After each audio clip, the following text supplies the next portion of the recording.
Queridos irmãos e irmãs aqui presentes na Catedral e aqueles que nos acompanham pela Rádio Luz e Alegria e pela FWTV que transmitem esta cerimônia. Hoje há uma frase do Evangelho que ilumina a nossa celebração. Queremos ver Jesus. Aqueles homens gregos se aproximaram para conhecer a Jesus. Interessante que para muitos Deus é alguém distante, ausente. Especialmente para quem valoriza excessivamente as amizades simplesmente humanas, é impossível pensar em um Deus presente, amigo de todas as horas, já que hoje, com maiores facilidades, por causa da comunicação interpessoal, muita gente sente falta de um Deus que responda mensagens, de aplicativos, de contatos instantâneos.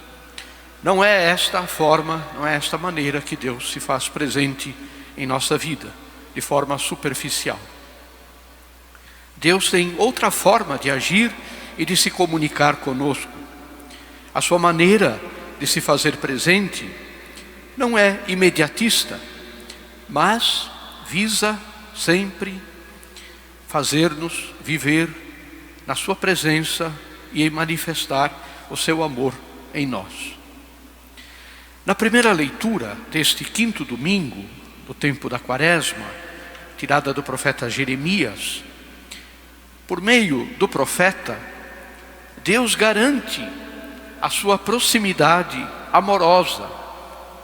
Assim ele diz, através do profeta Jeremias: porei a minha lei em sua alma, eu a escreverei em seu coração. Então eu serei o seu Deus e ele será o meu povo.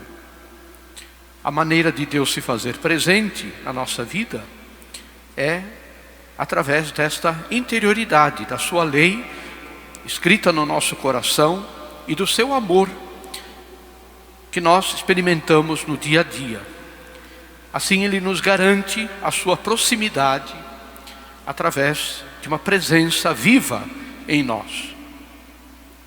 No Evangelho, como dizia no início, São João narra-nos o encontro de Jesus com um grupo de gregos. Todos querem ver Jesus, todos querem conhecê-lo, privar da sua presença. E o que é interessante é que nosso Senhor não foge das pessoas, mas, ao mesmo tempo, não engana ninguém para ser o seu seguidor. Não é fácil seguir Jesus. Por isso é que nosso Senhor fala neste trecho do Evangelho sobre o grão de trigo que morre na terra, e fala também da cruz, a exaltação que acontecerá na cruz, que não é uma exaltação humana, um reconhecimento humano, mas sim a vitória da vida que vai destruir a morte, da graça que vai se impor e vencer o pecado com a morte de Jesus na cruz. Jesus não é um ídolo humano, não faz carreira de sucesso, não lança livros que são vendidos abundantemente, mas para quem quer segui-lo, Jesus promete muitas vezes a dureza de um caminho e a exigência de que quem o segue o acompanhe sempre. Afinal, quem é este Jesus que estes homens gregos procuraram e encontraram? E que durante todos estes séculos, tanta gente também encontrou em suas vidas. Hoje é o dia de nós nos perguntarmos: eu conheço de verdade a Jesus? Ele é, como a igreja nos ensina, o Filho vivo de Deus. Isso mesmo, vivo. Jesus não está morto. Ele está junto do Pai com a sua humanidade santíssima. Ele é verdadeiro Deus, como nos ensina a Igreja. Esta verdade que foi definida em 2 concílios da Igreja, no ano de 325 em Niceia e no ano 431 em Éfeso. Porque as pessoas, como nos dias de hoje, tinham muitas dúvidas sobre quem era Jesus. E a Igreja fez questão de clarificar e esclarecer: Jesus é Deus. Assim, nele, Deus vivo, estão presentes a infinita plenitude da vida, do amor, da ternura de Deus para conosco. Ele é Deus que se fez homem, e se fez homem para nos salvar. Por isso ele é chamado também de Emanuel. Emanuel quer dizer Deus está conosco. Assim como ele é Deus, ele também é verdadeiro homem. E isso foi definido também num concílio da Igreja, no ano 451, em Calcedônia. Isto quer dizer muito, que Jesus não é uma simples ideia, Jesus não é um fantasma, um marionete, um boneco articulado por Deus, que se movimenta entre nós. Não, Jesus é homem como nós, que viveu em tudo a condição humana, que nós também vivemos.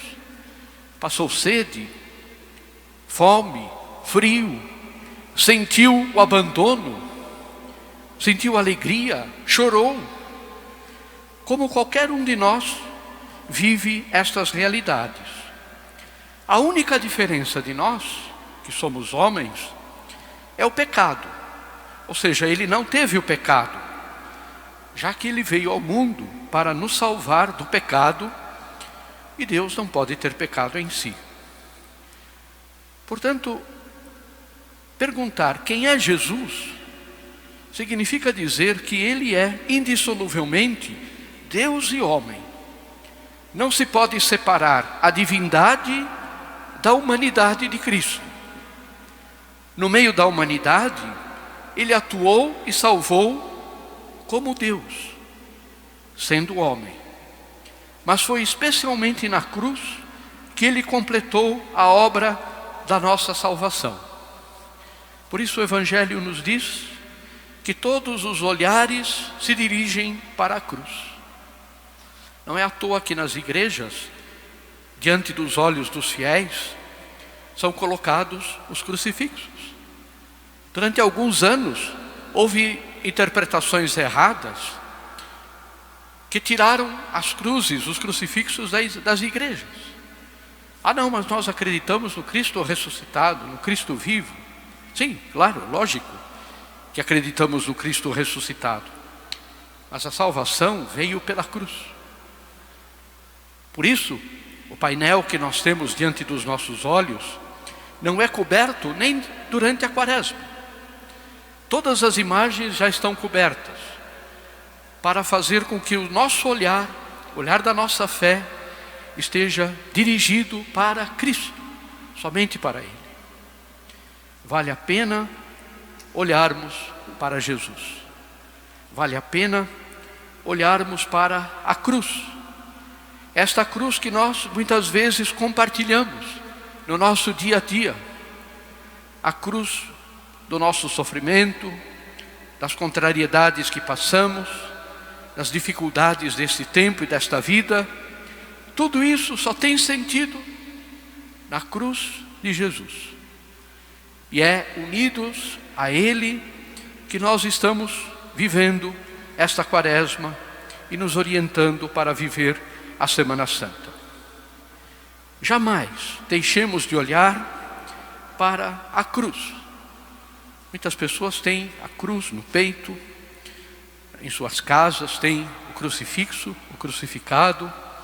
Muitas pessoas levam o bolso em lugares que mantêm sempre perto de si a cruz.